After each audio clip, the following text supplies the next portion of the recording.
After the Mueller report, now that we know definitively that there was no Russia collusion, what can we expect from Congress and from the Trump administration? What's next for the Jussie Smollett case, now that he and his lawyers are being sued after criminal charges against him were dropped? And with former Vice President Joe Biden having announced his presidential run, what can we expect in the battle for the 2020 Democratic nomination? This is American Thought Leaders, and I'm Jan Jekielek. Today we sit down with radio and talk show host and best-selling author Larry Elder, the sage of South Central, who's made a habit of challenging conventional wisdom. We discuss post-Mueller report politics, the Jussie Smollett case, and the Democratic side of the race for the 2020 presidential election. Larry Elder, awesome to have you back on American Thought Leaders. Thank you for having me again. I guess I didn't screw up too badly the last time, right? Larry, a lot of things going on in the news right now. So I wanted to hit you up on your thoughts on a like number what? of them. Like what? Well, let's start with the aftermath of the Mueller report.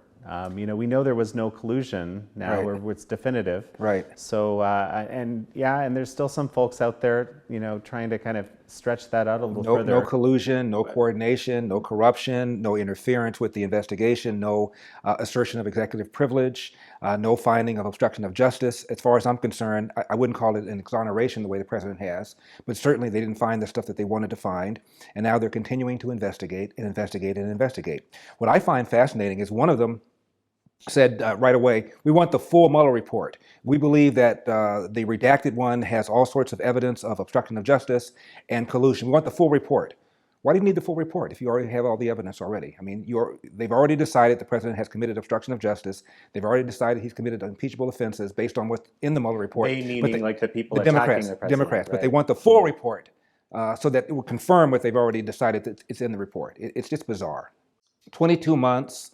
$30 million, all these investigators, all these people who've been subpoenaed, all these depositions that have been taken, and they didn't find what they want. They didn't find the collusion, the corruption, the coordination with the Russians. And what Trump is angry about are two things. He's angry about the assumption that but for the Russians, he would not be president.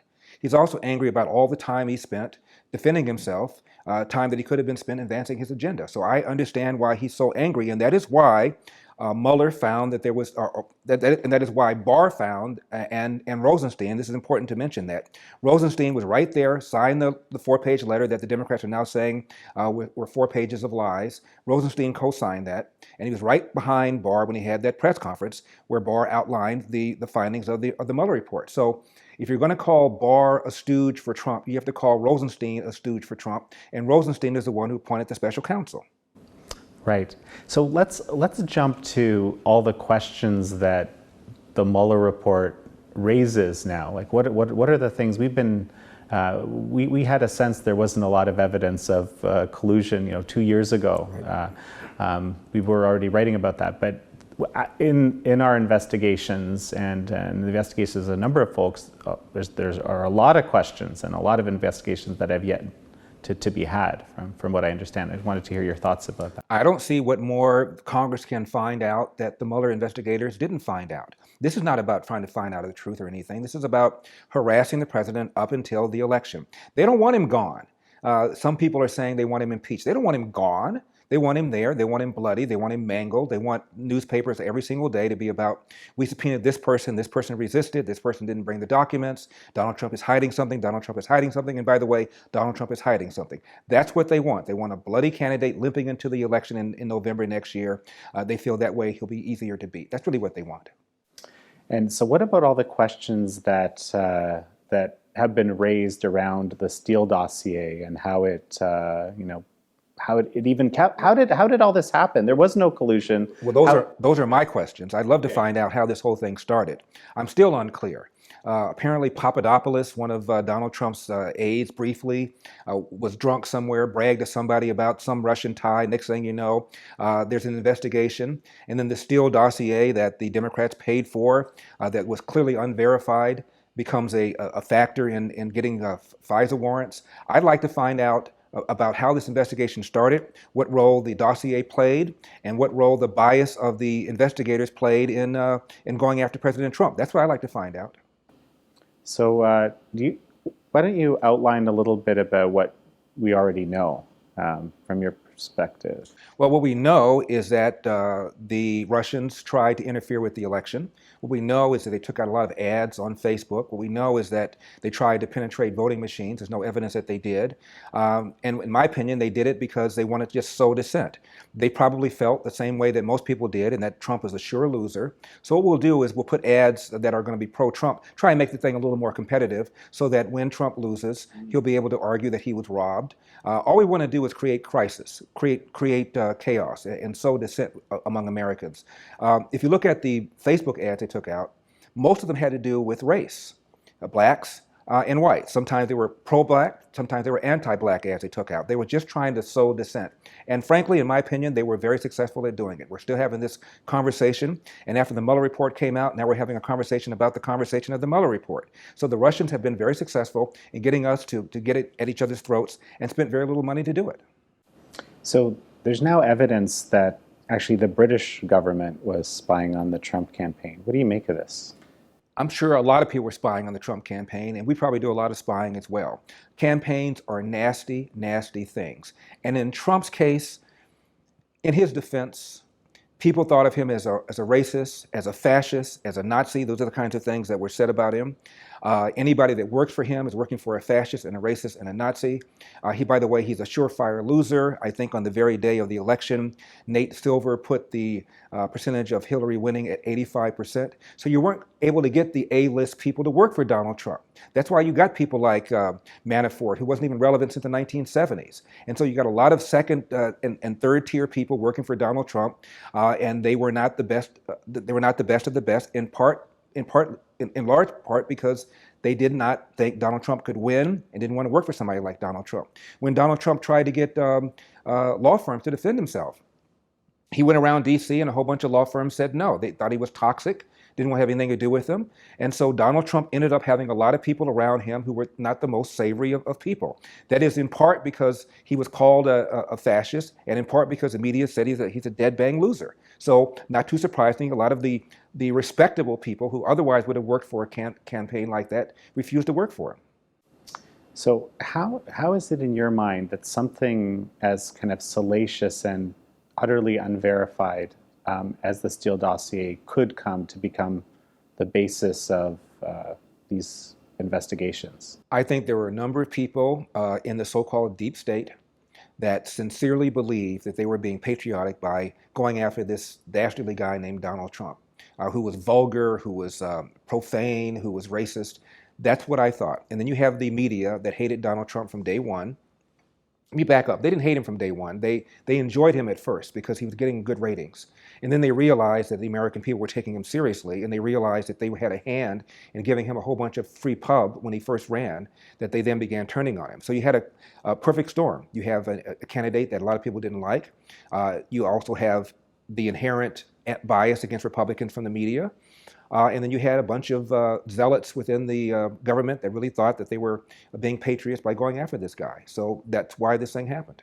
And finally, I guess one of the casualties in all of this, and actually maybe even for good reason, has been kind of faith in some of our core institutions, like the FBI, for example.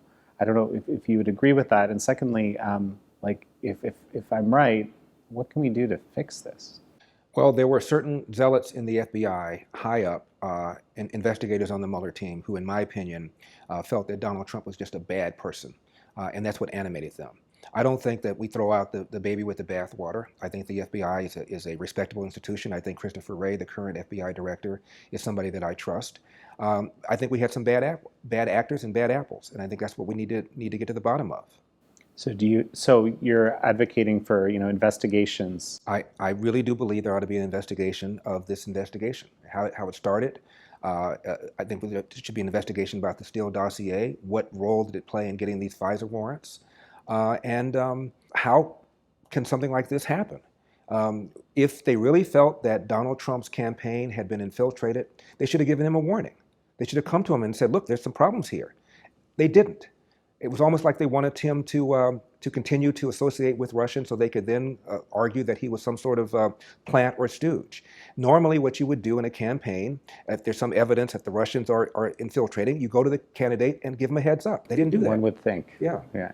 So let's shift gears a little bit. Speaking of investigations, some weeks ago, I was sort of shocked to discover that all charges against Jussie Smollett were being dropped. Yeah. And since there's, I think the Chicago Police Department is suing for the cost of the investigation, and now recently I've been reading that the two brothers who were accused of the attack are also suing.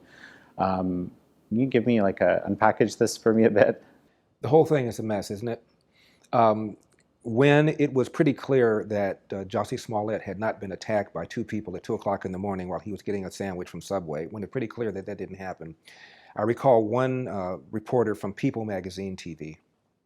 She said, "I was dreading that this day might come," meaning the day that it was exposed to be a fake. So she would rather believe that there are two Trump-supporting goons patrolling the streets at 2 o'clock in the morning in Chicago looking for gay black guys to beat up. She'd rather believe that's true than to believe this guy lied. That's pretty incredible to me. The whole thing is a mess. And you're right, the brothers have retained a lawyer, and they're now suing for defamation, not against Jussie Smollett. They're suing defamation against the two lawyers who made a bunch of statements that, in the brothers' view, were false. I've never seen lawyers being sued for making claims that are designed to advance their client's interests. So I don't think the lawsuit is going to go anywhere. But it is an indication that this thing is a hoax. And what Smollett is essentially doing by still insisting it happened is he's calling the state attorney, Kim Foxx, a liar. She happens to be black. He's calling Eddie Johnson, the Chicago superintendent. How is it that he's calling her? How is it that he's calling her? Well, if she insists that he did it. She says that the reason for the charges being dropped is that this was an alternative dispute resolution, that he still did it, the charges were valid, and he in fact pulled a fake crime. So he's calling her a liar. He's calling the black superintendent of police, Eddie Johnson, a liar. He's calling the two brothers liars. They're black. So it's going to be very challenging for Smollett to play the race card, but I'm sure he'll be able to figure out some sort of way of doing it. After all, he's the quote-unquote gay Tupac. So how is it? How do you think this is all going to play out?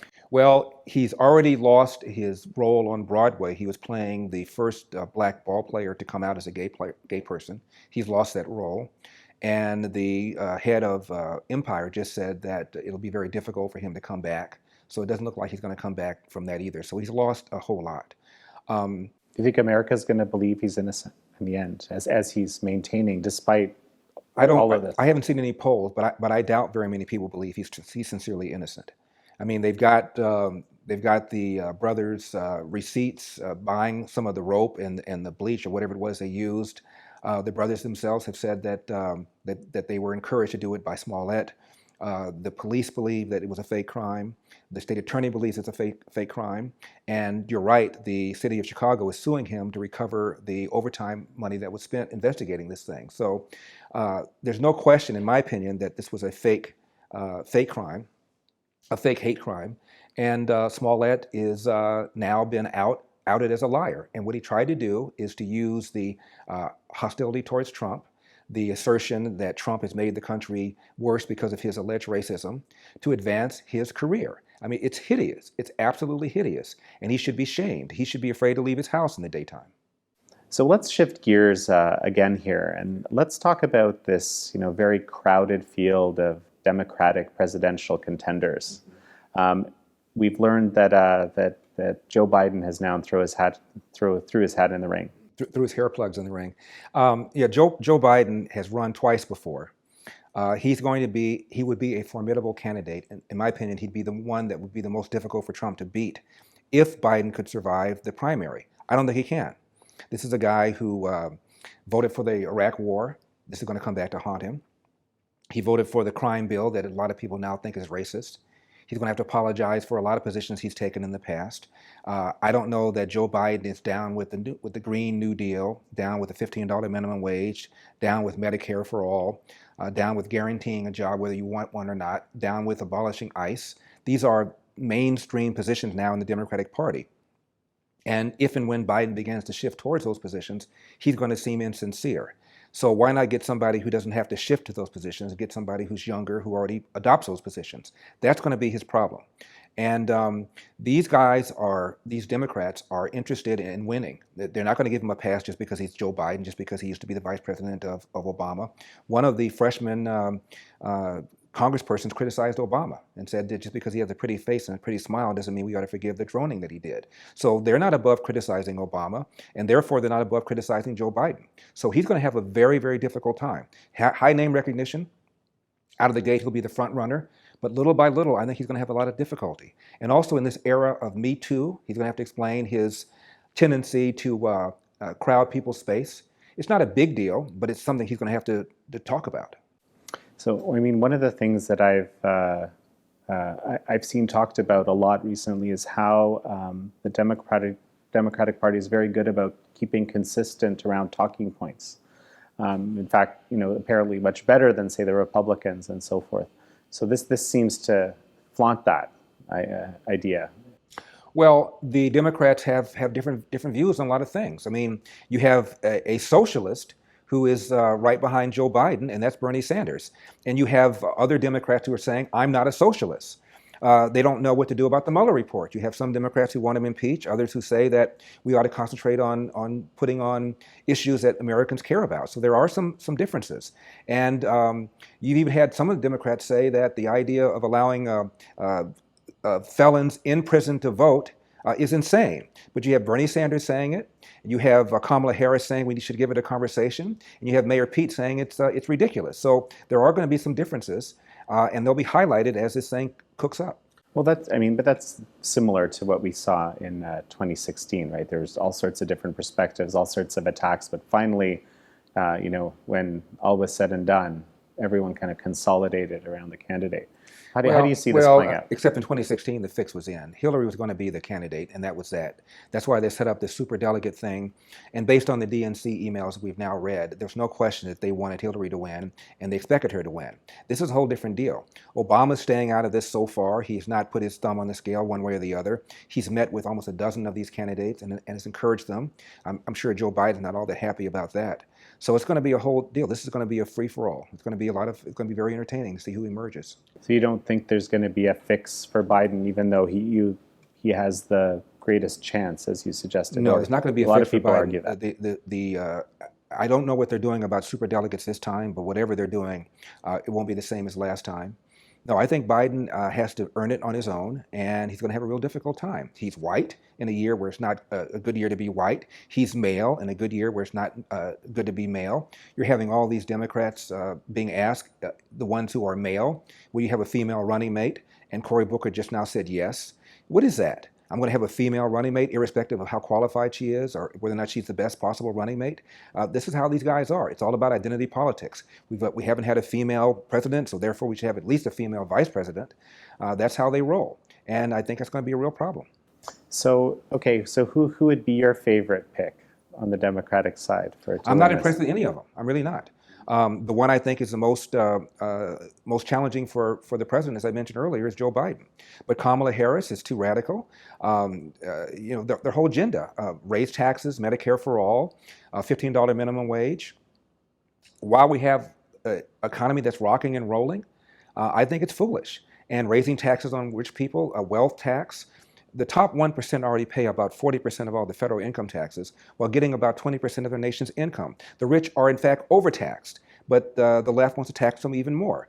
I just don't think the average American is comfortable with how radical the Democrats have become. So it's also been, said that, and there are numbers to back this up, that the Trump agenda has been very successful on the economy side, at least.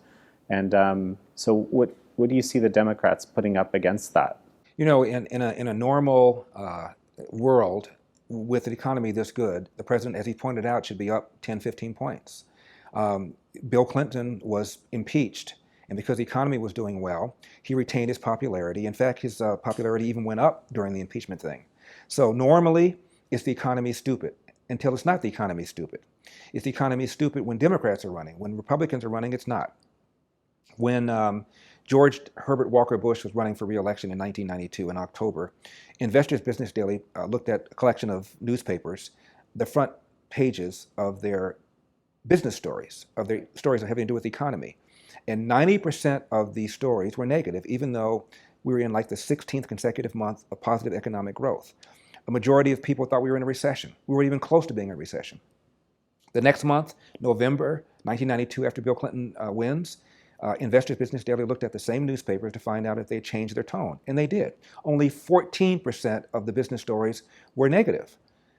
Same data hadn't changed. Their interpretation of the data had changed because their guy was now going to be in the White House. So all of a sudden, the economy had done a 180 in their minds. So my point is, if this were a fair and balanced media, there'd be story after story after story about how people are employed, about how many businesses have been started, how the revenues have grown. But because they hate Donald Trump, it's no longer the economy is stupid. It's Donald Trump's comment about Charlottesville. It's the separation policy on the border. It's Donald Trump's racism. It's all sorts of issues having nothing whatever to do with the economy, when in October of 1992, it was all about the economy. So, and the media's maybe position has changed since, or the media's maybe role or perhaps gravitas in society has changed since George H.W. Bush. And how do you think that will play into people's decision making?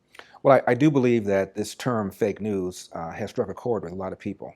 And I think a lot of people are much more skeptical about the media than they used to be. If you look at the ratings of Donald Trump, depending upon the polls, maybe 37, 38%.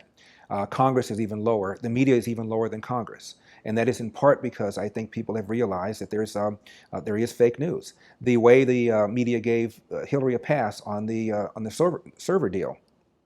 Here is a woman who clearly violated the Espionage Act, which does not require intent. All it requires is an act of gross negligence. What's more grossly negligent than putting a basement unsecured putting a server unsecured in your basement when you're Secretary of State? And she lied and said that she hadn't received or sent classified information when in fact she had. She lied and said she hadn't received any information that was stamped classified when in fact she had. She destroyed 30,000 emails that were under subpoena. Her conduct was absolutely outrageous. No question it was a violation of the Espionage Act. There's a sailor who took a picture of his nuclear submarine, no intention to harm the country. He did a whole year in jail for violating the Espionage Act. Intent, not a requirement. Yet James Comey stood up there, outlined all the bad things Hillary had done, and at the very end of the story gave us a twist and said, but she lacked the intent, so therefore no reasonable prosecutor would have gone after her, so therefore I'm not going to do it. BS. Intent is not a requirement of the statute. He gave her a pass. And I think people are seeing this, and they're seeing what's going on with Donald Trump for the last 2 years. When the Mueller report did not find collusion, yet the Democrats are still yelling and screaming about collusion, but they gave Hillary a complete pass. This is the kind of double standard that drives people on the right crazy.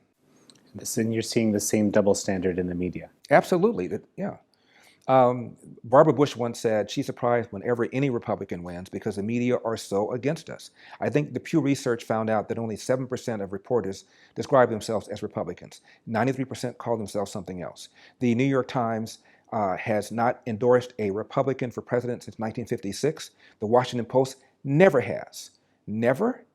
So, Jimmy Carter over Ronald Reagan? Really?